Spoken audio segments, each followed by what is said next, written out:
De Gênesis, no capítulo 2.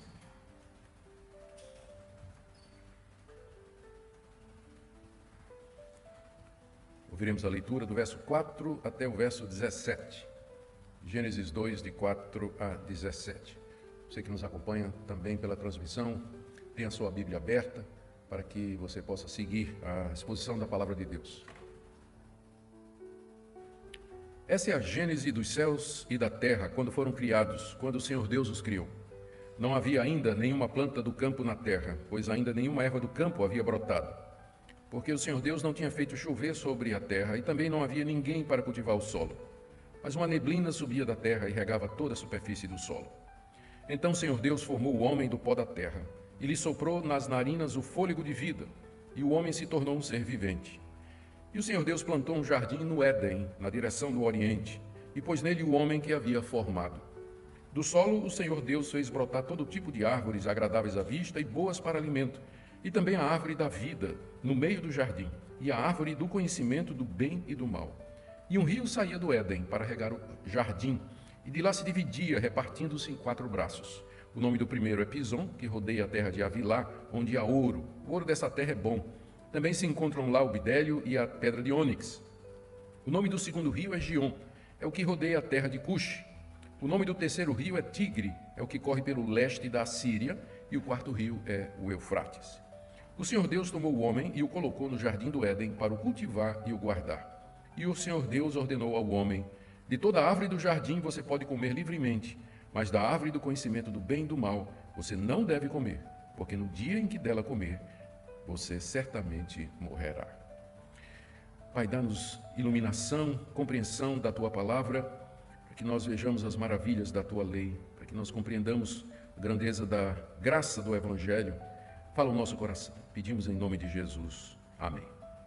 Queridos, nós estamos assim dando continuação à nossa série de mensagens em Gênesis de 1 a 11.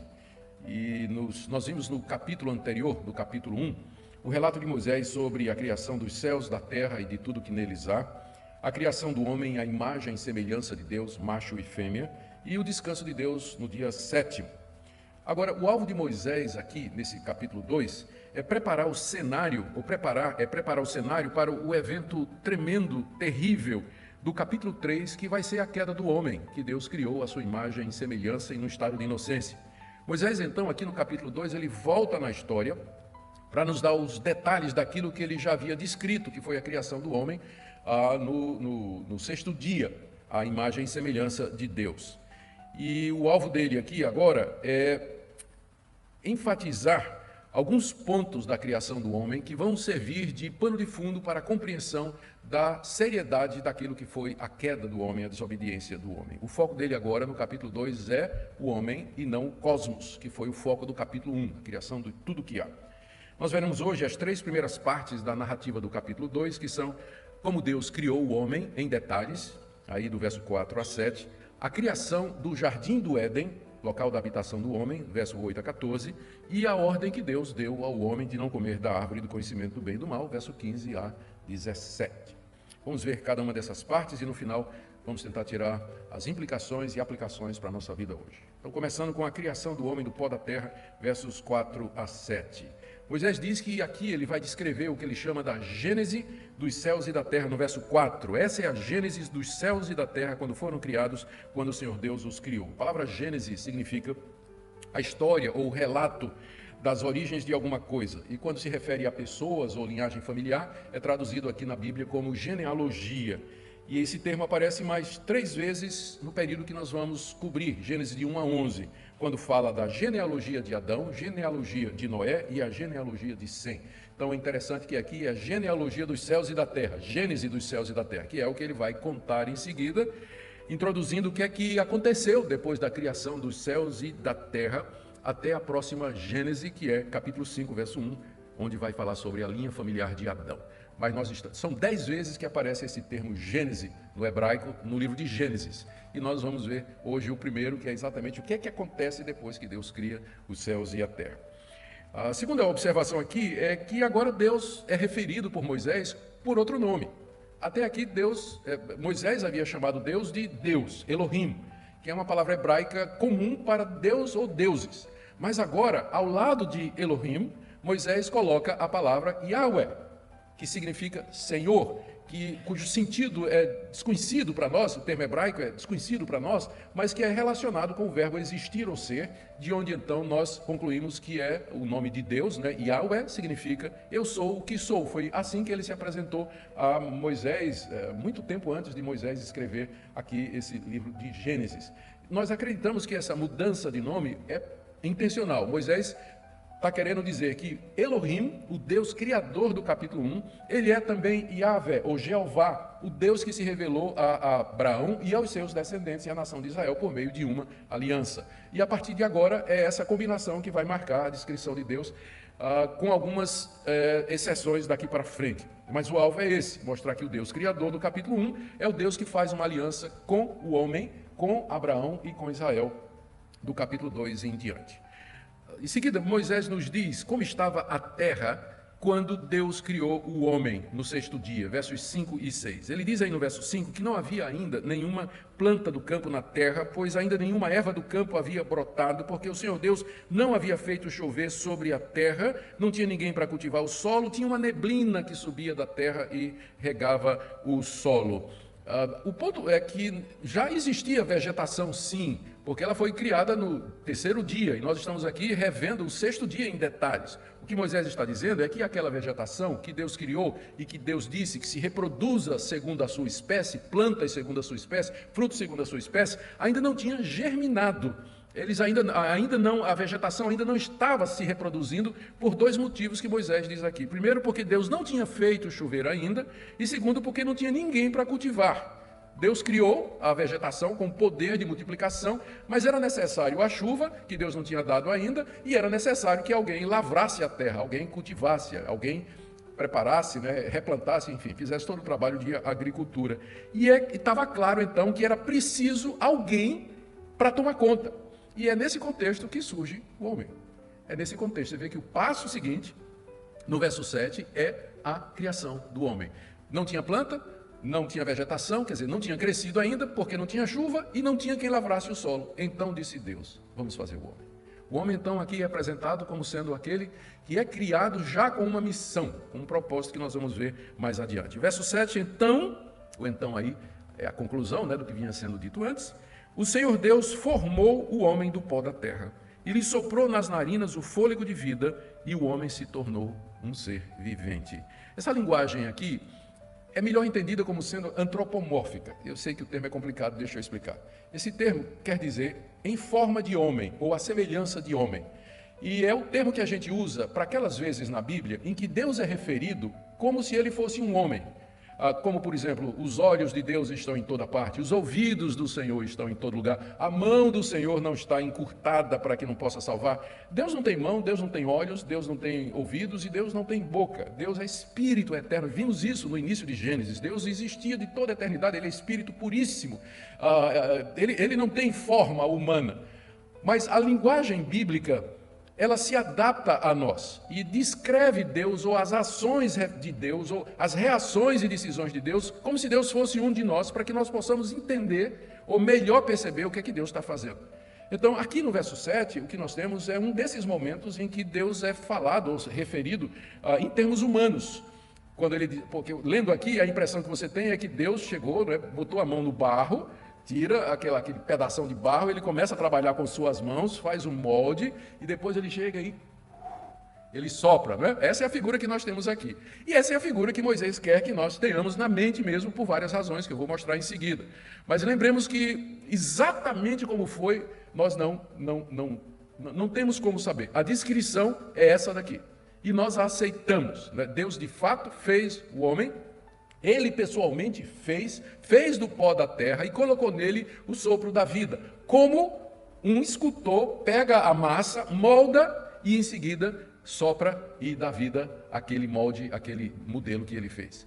Então essa é uma das muitas vezes em que nós vamos encontrar linguagem desse tipo se referindo a Deus. Mas o ponto aqui, tudo que quer ser destacado aqui, usando-se essa linguagem, é isso aqui que eu vou tentar resumir. Primeiro, que o homem foi formado do pó da terra como os animais. A palavra formar, que é usada aqui por Moisés, ela é usada para o trabalho do artesão, o trabalho de um artífice, e implica um processo, como um artista que vai fazer uma obra e leva tempo fazendo, enquanto que tudo mais tinha sido feito assim, haja isso, haja isso, haja isso. Aqui na hora de formar o homem, Deus leva um processo, leva tempo para fazer. Deus se envolve pessoalmente na feitura desse ser único, que não tinha semelhante ainda. E o material que Deus usou é o mais simples possível. Vocês leram aqui na descrição que naquela região tinha ouro, tinha pedra preciosa e tinha uma resina aromática muito cara chamada bidélio. Não é? Era algo muito... Quer dizer, Deus poderia ter feito o homem de qualquer desses materiais. O que é que Deus foi escolher? Ele pegou a coisa mais desprezível e insignificante, que era o pó que cobria a superfície da terra e que provavelmente estava úmido, porque diz aqui que tinha uma neblina, né, que saía e que cobria tudo, uma espécie de nevoeiro, né, que torna tudo úmido. Então, fácil até de Deus moldar, né, porque moldar terra seca é complicado, mas tinha essa neblina. Então, essa terra, ela provavelmente era uma terra úmida.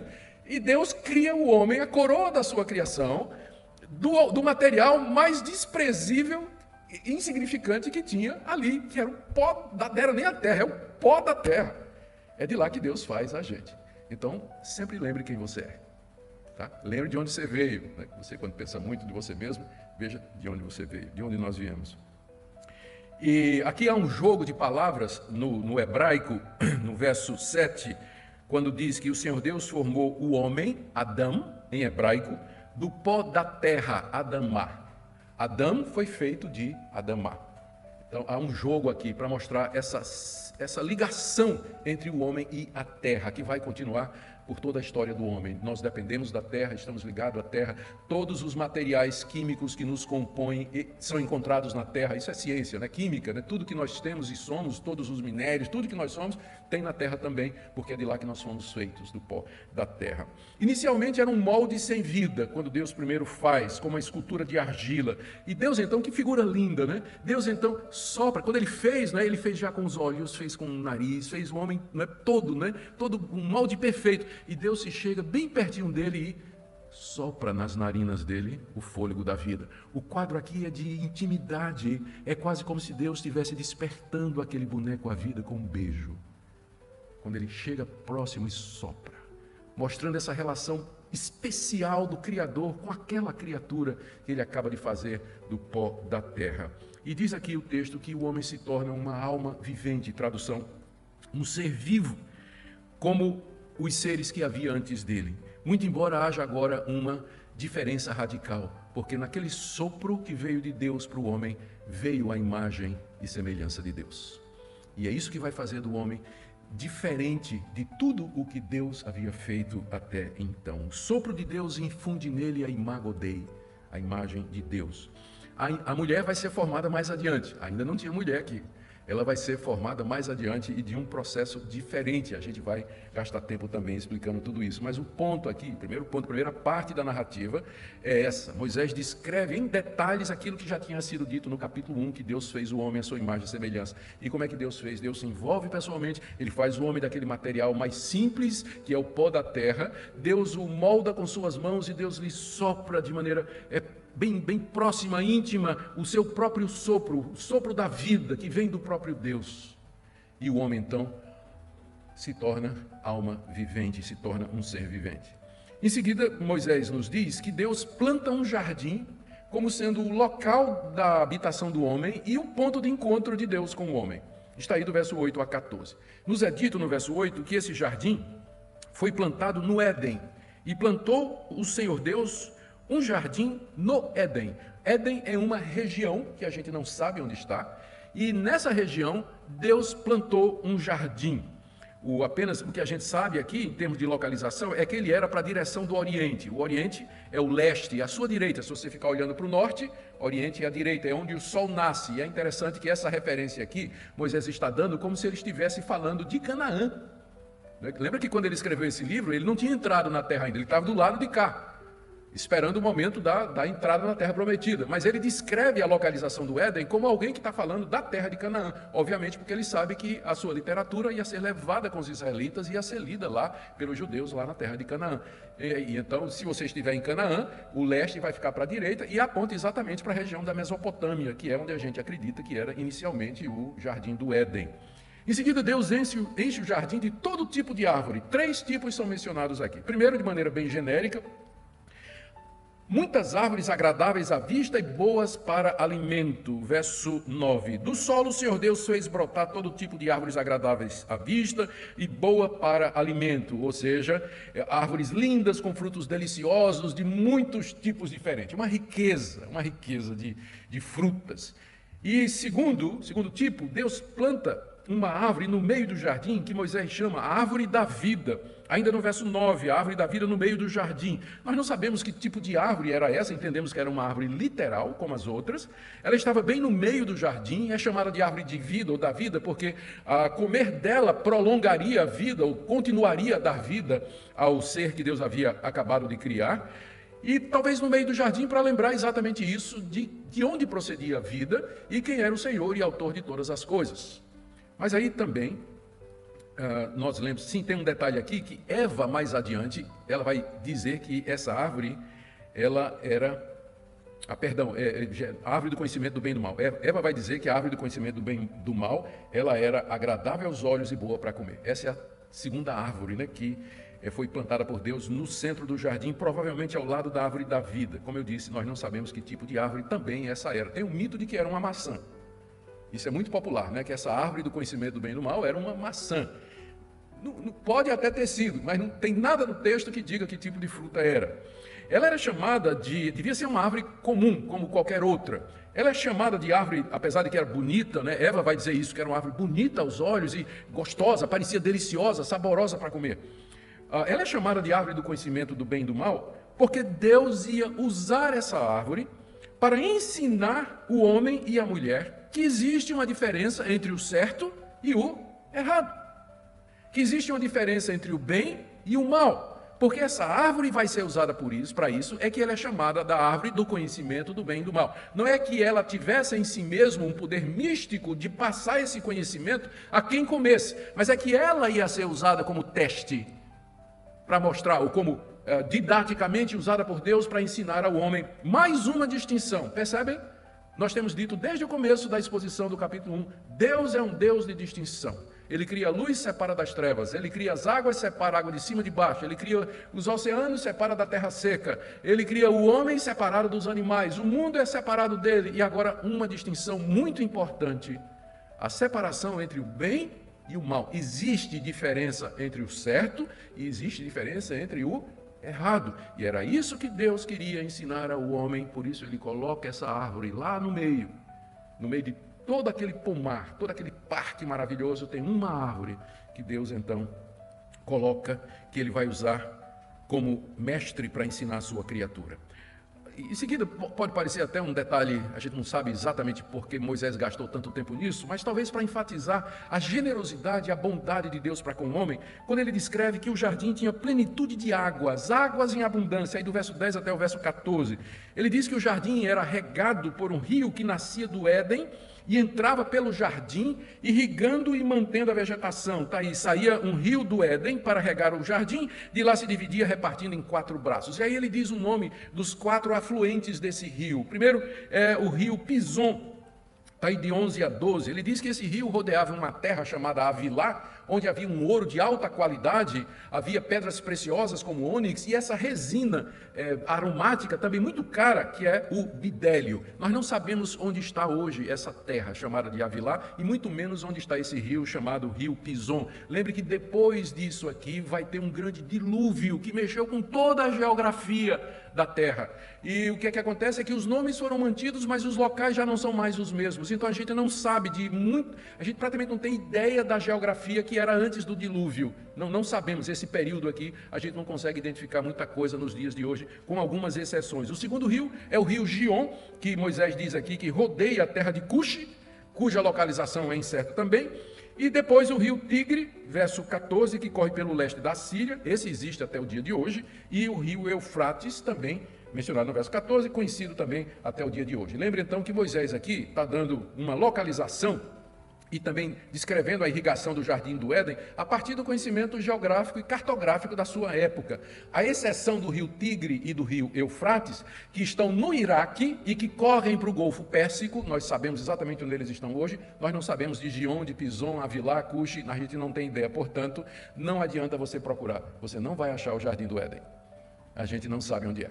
Sabe que é naquela região ali da Mesopotâmia, lá no afluente lá desses rios Tigre e Eufrates, que corresponde hoje ao moderno Iraque, não é? Em algum lugar naquela região, mas a gente não tem como achar, não tem como achar. Pergunta é por que essa descrição aqui detalhada de Moisés? Eu creio que Moisés quer destacar a bondade de Deus. Deus criou um paraíso, é isso que a palavra Éden significa às vezes, significa um local irrigado, ou também uma palavra que significa paraíso, que é a tradução que pegou, não é? Éden ou paraíso é geralmente considerado a mesma coisa. Por que paraíso? Árvores belas, frondosas, frutíferas, deliciosas, uma terra cheia de ouro, uma terra cheia de resina aromática, uma terra irrigada de rios e correntes, ou seja, era um paraíso, era um santuário como nunca se viu. Uma coisa extraordinária que Deus criou para o homem. Por que Moisés está destacando isso? Para jogar em relevo a ingratidão do homem. Ele não tinha que comer só de uma árvore. Para ver a seriedade do pecado do homem. Ele pecou contra um Deus generoso, um Deus bondoso, um Deus que lhe deu todas estas coisas. O cenário está sendo preparado aqui no capítulo 2 para o que vai acontecer no capítulo 3. Por isso essa ênfase aqui nos rios, os detalhes da terra e tudo, para mostrar a generosidade e a bondade de Deus. Um santuário cheio de árvores lindas e boas, com duas árvores especiais que haveriam de definir o relacionamento do homem com Deus, que é a árvore da vida e a árvore do conhecimento do bem e do mal. E aqui então chegamos na parte final, que é a ordem que Deus dá ao homem do verso 15 até o verso 17. Moisés diz aí no verso 15 que após preparar o jardim, Deus coloca ali o homem que havia formado. O homem que havia formado. Notemos que o homem foi formado no campo. Ele não foi feito no jardim. Ele foi feito lá no pó da terra, do campo. E Deus, então, só depois o coloca no jardim do Éden, naquele santuário. Portanto, o homem não pode exigir cidadania, dizendo, eu nasci no Éden, sou cidadão celestial. Não, ele foi trazido para dentro do Éden e por isso que ele vai ser expulso de lá também, quando ele desobedece a Deus. Mas ele não foi feito no jardim, foi feito no campo. E é para o campo que ele vai voltar, depois que ele peca, para ali ganhar o seu pão de maneira dura. Enfim, Deus traz o homem para o jardim e lhe dá a razão da sua existência. Imagina Adão acordando, né? O homem acordando, tomando consciência de quem ele é, e vem a primeira pergunta, né? Quem sou eu e por que eu existo? Por que eu estou aqui? E Deus diz, você está aqui, está vendo esse jardim maravilhoso, Adão? Olha, que coisa maravilhosa. Você está aqui para cuidar disso aqui. Esse é o propósito da sua vida, você vai trabalhar. Deus cria o homem e lhe dá a razão da sua existência. Deus coloca uma enxada na mão dele e diz, você vai trabalhar, você vai cultivar isso aqui. E você vai guardar isso aqui. Talvez de animais selvagens que vão querer entrar e comer de tudo, você vai guardar isso aqui. Talvez já aqui implicando que havia uma ameaça, a presença invisível ainda não manifesta do mal, porque ao falar de árvore do conhecimento do bem e do mal, está pressupondo que o mal já existia. O que quer que seja, Deus cria o homem e dá o sentido da vida dele. Você vai trabalhar. Essa é a razão da sua existência. Está aqui para trabalhar, para cuidar disso aqui. E é aqui que eu venho me encontrar com você. Aqui que eu venho encontrar com você. Portanto, a gente já aprende daqui que o trabalho ele foi instituído por Deus como parte da existência humana. Faz parte do homem. Ele foi criado e logo em seguida foi dada uma missão e um trabalho para ele. Trabalho não é uma coisa que é resultado da queda, não é uma coisa ruim, mas o trabalho ele foi instituído por Deus na criação. E é no trabalho que o homem encontra realização, propósito, significado para a sua vida também. E aí a gente percebe, que é um ponto interessante, que o jardim é uma espécie de projeto onde o homem iria crescer, amadurecer, aprender a dominar a terra e usá-la para si. Quando ele foi criado, ele estava nu, ele não tinha ferramenta, ele tinha um conhecimento do bem, de que havia bem e mal por conta da imagem de Deus nele, mas ele precisava crescer. Ele foi criado santo, mas não significa amadurecido, completamente desenvolvido. Havia todo um processo pela frente em que o homem ia, através do trabalho, do relacionamento com Deus, aprender o certo, aprender o errado, cuidar da terra, preparar uma cultura, para criar uma cultura, dominar sobre a terra e assim por diante. O jardim era esse projeto onde tudo ia começar. E Deus então lhe dá uma ordem. Deus cria o homem, traz para o jardim, lhe dá uma missão, trabalho, mas Deus também dá uma ordem. Essa ordem está aí do verso 16 e 17. Ele poderia comer livremente de todas as árvores do jardim, verso 16. Eram muitas, bonitas, saborosas, variadas, e Deus bondosamente entrega tudo ao homem, dizendo assim: pode comer à vontade. É tudo seu. Fiz para você. Cada fruta mais gostosa do que a outra. Coma de tudo. Não precisa nem pedir licença. Tudo é seu. Só tem uma coisa, Adão. Você não vai comer daquela árvore que está no centro do jardim, junto com a árvore da vida, que é a árvore do conhecimento do bem e do mal. Essa foi a única árvore que Deus proibiu ao homem. Não é dada a razão aqui no texto, porque o homem deveria simplesmente obedecer a Deus pelo simples fato de que Deus mandou. Deus mandou, por isso você não vai. Por isso você não vai. O conhecimento do bem e do mal que o homem tinha era totalmente derivado de Deus. Preste atenção nisso, porque esse ponto é o mais importante aqui da passagem. O conhecimento do bem e do mal que o homem tinha e que Deus haveria de desenvolver nele era baseado em Deus. Bem é aquilo que Deus diz que é bem. É aquilo que Deus manda fazer. Mal é aquilo que Deus diz que é mal e aquilo que Ele proíbe fazer. Certo é Deus quem vai dizer o que é. Errado é o que Deus vai dizer que é errado. Ou seja, o conhecimento do bem e do mal, a ética do homem, tinha como referência o seu Criador. Não era algo dentro dele. Certo é o que me faz sentir bem. Certo é o que é gostoso. Certo é aquilo que me faz realizar. Não. Certo é aquilo que o meu Criador diz que é certo. Você vê que Deus diz: olha, você não vai comer. E não dá nenhuma razão para Adão. Não dá, você não vai comer. Isso é o certo. Errado é você desobedecer. Então, desde o início, o homem foi feito, guarda essa expressão, tel-referente. Ou seja, o referencial de Deus, dele, é Deus. Ou, para usar uma expressão que os reformados gostavam de usar, o homem foi criado coram Deo. Ou seja, na presença de Deus, diante de Deus. E isso é sempre, quer ele creia em Deus, quer ele não creia, o referencial dele, inclusive, sempre vai ser Deus. Até para negar, para ser ateu, você tem que falar de Deus. Eu não creio em Deus. Então, o homem é tel-referente. Ele foi criado assim. Deus sempre foi o referencial dele. É assim que ele foi feito e é assim que ele foi criado. Logo, o homem não era moralmente ignorante, apesar de que ele era moralmente inocente a essa altura. Ele era moralmente inocente, mas não era moralmente ignorante. Deus já tinha dito para ele o que é o certo e o errado. A pergunta é se o homem haveria de seguir aquilo que Deus disse que era certo e que era errado.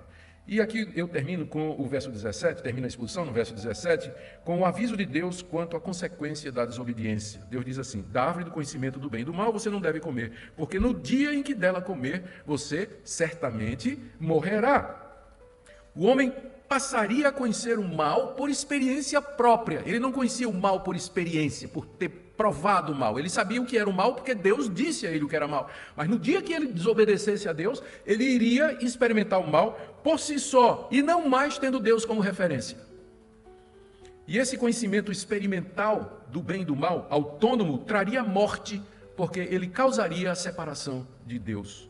E aqui, pela primeira vez, o conceito de morte aparece na narrativa, porque até agora sempre o adjetivo é muito bom, vida. Deus viu que era tudo muito bom. Pela primeira vez aparece a palavra morte aqui. E então, no contexto, a morte é o oposto da vida.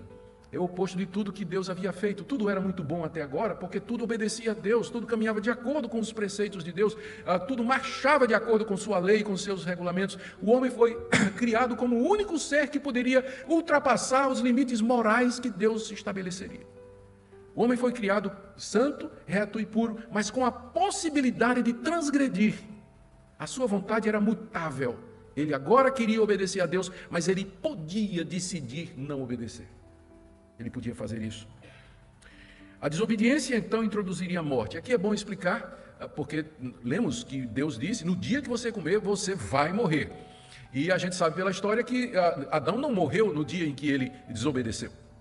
Então, juntando todos os textos em seguida e todo o nosso conhecimento, né, teológico dos estudiosos aí, onde nós entendemos que o que estava significado aqui é o seguinte: quando Deus diz que no dia que você comer você vai morrer, Deus estava significando, primeiro, morte espiritual, morte como separação. Você vai se separar de mim e você vai morrer espiritualmente. Nós não vamos ter mais essa comunhão, essa intimidade, essa proximidade com que eu criei você, com o beijo da vida, o sopro da vida em você. Isso vai acabar. No dia que você me desobedecer, você vai morrer para mim e eu vou morrer para você. E depois disso, Adão, vai haver outra separação, que é entre seu corpo e a sua alma. Eu criei você uma unidade, fiz você do pó da terra e soprei em você o sopro da vida. Se você me desobedecer, essa união que eu fiz tão cuidadosamente, ela vai se desfalecer. Seu corpo vai voltar para a terra e seu espírito, então, voltará para mim, eu que lhe dei esse espírito. Então você se desfará. E terceiro, você vai se separar eternamente de mim. Você vai viver essa alma que eu coloquei em você, esse sopro da vida que é imortal. Ele ficará eternamente separado de mim. E nos termos do Novo Testamento, né, nós estamos falando de morte física, morte espiritual e morte eterna, que é o inferno. Tudo em semente está aqui. No dia que você comer, você vai morrer. Deus adverte o homem na sua bondade, na sua misericórdia e na sua graça. E assim termina Moisés o relato da criação do homem e da prova a qual ele foi submetido. No próximo domingo, mercê de Deus, nós veremos a criação da mulher, como Deus cria a mulher e a traz ainda como prova da sua bondade. A bondade de Deus não terminou aqui não, como prova da sua bondade, do seu amor para com o homem, ele traz alguém para ele que seja a sua ajudadora, que esteja como que diante dele. Mas isso é para o próximo domingo. Aqui eu quero terminar com algumas aplicações para nós. Primeiro, quero trazer essas aplicações, peço a sua atenção. O que é que essa passagem nos ensina? Primeiro, que não é possível conciliar a visão evolucionista, teísta, com a leitura histórica dessa passagem. É impossível. Ou você lê Gênesis como história, aqui, e portanto exclui o evolucionismo teísta, ou você vai adotar a visão evolucionista teísta e você vai ler esse texto como lenda, como mito, como simbólico, como um arquétipo ou coisa dessa natureza. O evolucionismo teísta é uma tentativa de teólogos cristãos de conciliar o relato de Gênesis com a ciência. A ciência que diz que o ser humano, o homem, ele não é diferente dos animais porque todos procedem de um mesmo ancestral comum. O que aconteceu é que a vida começa, ela se diversifica, ela se complica e daquela célula, daquele organismo inicial é que saem todas as formas de vida que nós conhecemos. E isso através de um período de bilhões de anos, milhões e milhões e milhões e milhões de anos, em que através do processo evolutivo, então a seleção natural escolhe aquelas mutações aleatórias que vão permitir que determinado organismo sobreviva mais do que o outro. Então, os evolucionistas teístas, eles querem pegar isso que eles consideram como científico e entender esse texto aqui. E então, é impossível você combinar, a menos que você diga que esse texto aqui não é histórico. Não houve isso aqui. Isso aqui é um símbolo, é um mito, é uma lenda, alguma coisa que está sendo contada aqui de maneira primitiva e pré-científica. A nossa dificuldade... Sim, para ser completamente honesto com os evolucionistas teístas, alguns deles dizem, não, houve realmente um Adão e uma Eva históricos, mas eles eram um casal de hominídeos que Deus escolheu no meio de uma população de hominídeos, já tinha uma população humana, e Deus escolheu um casalzinho de entre eles para continuar o seu plano de redenção, mas eles não eram únicos e não foram feitos do pó da terra, eles já existiam, que vieram como resultado da evolução do descendente comum de todos, né? Mas para nós isso representa um problema. Não vou entrar nem na questão da falta de prova científica, né, de tudo isso e dos questionamentos que têm sido feitos por cientistas sérios a respeito desse discurso, dessa narrativa evolucionista. Eu vou apenas dizer a dificuldade que isso representa para nós aqui, para dizer que é muito difícil você ler esse texto como sendo um relato histórico e você ainda manter a posição evoteísta, evolucionista teísta. Primeiro, porque para nós, todo o restante da mensagem da Bíblia depende de que esses fatos aqui aconteceram exatamente como estão sendo narrados. Se Deus não criou um primeiro homem como cabeça da raça humana em um momento específico da história, então primeiro não existe representação. Não existe aquilo que a gente chama de solidariedade nem imputação. Se Adão não é o primeiro da raça, então nada do que ele fez se aplica a mim. Se ele não é o meu pai, o meu ancestral, nada do que ele fez se aplica a mim. Eu não posso ser culpado pelo pecado dele. Eu não posso ser considerado debaixo da ira de Deus por conta do pecado original. E da mesma forma também, se não existe isso, eu também não posso receber a imputação da justiça de Cristo. Não posso também, não existe uma representação, uma solidariedade, se isso aqui não for histórico e real. E além do mais, como eu disse, Cristo não pode nos representar, já que Adão não nos representa, Cristo também não, e portanto não há necessidade de redenção, não há necessidade de salvação, e todo o resto da história bíblica se perde. A gente pode parar aqui, porque daqui para frente, se isso aqui não é histórico, isso aqui não vale nada, é papel, você pode jogar fora, pode tacar no fogo, isso aqui não vai valer nada. Joga na lata do lixo. E o que é pior, outras coisas. Afeta a credibilidade de Jesus e dos autores do Novo Testamento que se referiram a esse episódio como sendo real. Vou só citar um aqui, se você quiser abrir sua Bíblia, 1 Coríntios capítulo 15, olha o que é que o apóstolo Paulo, autor da maior parte do Novo Testamento, ele diz, capítulo 15, 44 em diante, semeia-se corpo natural, ressuscita corpo espiritual.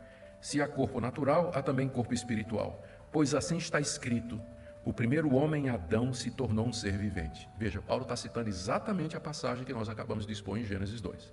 Ele diz, está escrito, o primeiro homem, Adão, se tornou um ser vivente. Mas o último Adão, que é Cristo, é um espírito vivificante. O que vem primeiro não é o espiritual e sim o natural, depois vem o espiritual. Olha o verso 47. O primeiro homem, formado do pó da terra, é terreno. Paulo acreditava ou não no relato da criação do capítulo 2? Claro que sim, a ponto de fazer uma analogia entre a criação do homem do pó da terra, o primeiro homem, o primeiro Adão, e Jesus Cristo, o segundo homem, o último homem, o segundo Adão, o nosso representante. Assim como Adão nos representou, Cristo nos representa. É por isso que eu estou dizendo, se isso aqui, se você não fizer uma leitura histórica, você vai ter problema com todo o resto da mensagem bíblica. Vai ficar carecendo de fundamento. Segunda aplicação. A passagem, portanto, ensina que Deus criou o primeiro homem e o fez cabeça da raça como representante de todos os seus descendentes. É assim que nós entendemos. A obediência de Adão teria abençoado toda a humanidade e a sua desobediência trouxe morte para todos exatamente porque ele foi o primeiro. Assim, Moisés prepara o cenário para a queda que vai acontecer no capítulo 3 e as consequências que atingem toda a raça humana. E é com base nesse fato de que Adão foi o primeiro, feito do pó da terra, e que nós estávamos nele, que na Bíblia Deus imputa bênçãos e maldições aos descendentes. Vê isso na Bíblia, quando Deus diz assim, olha, se você me honrar, eu vou abençoar você até 1000 gerações. Se você me desobedecer, eu vou castigar até a 3ª e 4ª geração daqueles que me odeiam. Por que Deus faz isso? Exatamente por conta do conceito de solidariedade e que nós encontramos no fato de que descendemos todos do primeiro homem que foi criado por Deus. A passagem também nos fala, em terceiro lugar, sobre a real natureza do homem. Por um lado, o homem era venerado e adorado nas culturas daquela época, como no Egito, Faraó, como na Babilônia, Nabucodonosor, que até fez uma estátua para ele, e no meio dos povos cananeus, onde os reis das cidades eram considerados como filhos de Deus. Por outro lado, o homem também, no Antigo Oriente, era visto como não tendo valor nenhum. Ele era oferecido em sacrifícios humanos fazia parte da religião desses povos, né? O homem não tinha valor. Ele era oferecido em sacrifício, escravizado, a escravidão era comum naquele tempo. Ele era vendido, ele era usado, ele era explorado, a vida do homem não tinha valor. Entretanto, em contraste, Moisés apresenta o homem como a criação especial do Deus de Israel. Ele foi feito do pó da terra e não do sangue dos deuses, como tem algumas narrativas orientais. Portanto, ele não é divino e deveria ser grato a Deus, lembrando que ele vem do pó da terra. Mas, por outro lado, é o único ser vivo que Deus fez de maneira direta, se envolveu com suas mãos, com o seu sopro. Portanto, ele tem valor, ele tem dignidade, ele não pode ser tratado como coisa, como objeto de compra e venda. Quarto, esse aqui nós temos que lembrar, o homem foi criado um ser moral, capaz de escolher entre o bem e o mal. Ele não estava, Moisés, o que Moisés quer dizer com isso? Que o homem não está debaixo do capricho imprevisível dos deuses. Todas aquelas religiões eram fatalistas. O homem não sabia o que ia acontecer. O destino dele estava na mão dos deuses, que eram totalmente imprevisíveis, acordavam de mau humor e tomavam decisões conforme o seu capricho. O homem também não é prisioneiro das forças do destino e também não é guiado pelas estrelas. Ele foi criado com a capacidade de escolher entre o bem e o mal e de tomar as suas decisões e ser responsabilizado por elas. De fato, na cultura daquela época, o fatalismo dominava. a visão com respeito ao futuro do homem. O homem estava debaixo, escravizado do capricho dos deuses, do curso das estrelas, do destino, da sorte, do azar. Não, diz Moisés. Ele foi criado um ser à imagem e semelhança de Deus. Ele tem arbítrio, ele tem liberdade, ele pode escolher entre o bem e o mal, mas ele vai arcar com as consequências. Se desobedecer, ele vai pagar por isso. Se obedecer, ele vai receber a bênção. E é claro que tudo isso debaixo de um Deus soberano, que tudo guia, tudo faz, um Deus bondoso, que nos fez dessa forma. Quinto, o homem está debaixo da autoridade de Deus e debaixo do seu pacto. Deus não é somente o Criador bondoso, mas Ele é o legislador. Aqui, pela primeira vez, Deus entra com uma lei. Até agora Ele cria, mas agora Ele legisla. Ele diz, olha, está vendo aquela árvore? Lei número 1, artigo número 1 da Constituição do Jardim do Éden, parágrafo 1º, é proibido comer. Primeiro, coma de toda a árvore. Parágrafo 2º, não coma da árvore do conhecimento do bem e do mal. Deus passa leis. Ele não somente cria, mas ele tem autoridade sobre a sua criação. Ele diz, isso é certo, isso é errado. Sexto, não é possível, é só até o sétimo, viu, gente? Não é possível crer nessa passagem e ser um relativista moral. O que é um relativista moral? São cristãos, tem cristãos que dizem assim que a verdade é relativa, que o certo e o errado, isso depende de cada pessoa. Uma das marcas do cristianismo bíblico é exatamente a distinção, como nós já vimos aqui. Deus não somente fez distinção na sua criação, distinção Deus-mundo, luz, trevas, águas, terra, homem, animal, homem e mulher. Deus fez todas essas distinções, mas Ele agora também faz uma distinção muito importante, uma distinção ética entre o bem e o mal. Não são iguais, não é relativo, não. Bem é aquilo que Deus diz que é, e mal é aquilo que Deus diz que é. Portanto, se nós tirarmos Deus, não existe um referencial externo para nós. Se a gente tira Deus como referencial do certo e do errado, o que é que vai ser o referencial? O homem. E aí então tudo é relativo. Porque o homem é que vai dizer o que é certo e o que é errado. E o que é certo para mim não é o que é certo para você. E o que é errado para mim não é errado para você. O relativismo é o resultado da ausência de Deus. Do homem que é até o referente, mas nega a existência de Deus e ele começa a traçar suas próprias leis. E a última coisa que eu queria dizer. Tudo isso nos leva, queridos, a nos humilhar diante do nosso Deus e ver a grandeza, a enormidade do pecado, a seriedade do pecado. Nós pecamos contra esse Deus bondoso, esse Deus santo, esse Deus justo, que nos deu tudo. E nós insistimos em ofendê-lo, insistimos em nos afastar dele. E a misericórdia dele não para aqui, porque Adão nada mais é do que tipo do Filho de Deus, Jesus Cristo, que um dia haveria de pisar aqui, não no jardim, mas no campo, na terra amaldiçoada por Deus, para nos resgatar, para nos trazer de volta para Ele.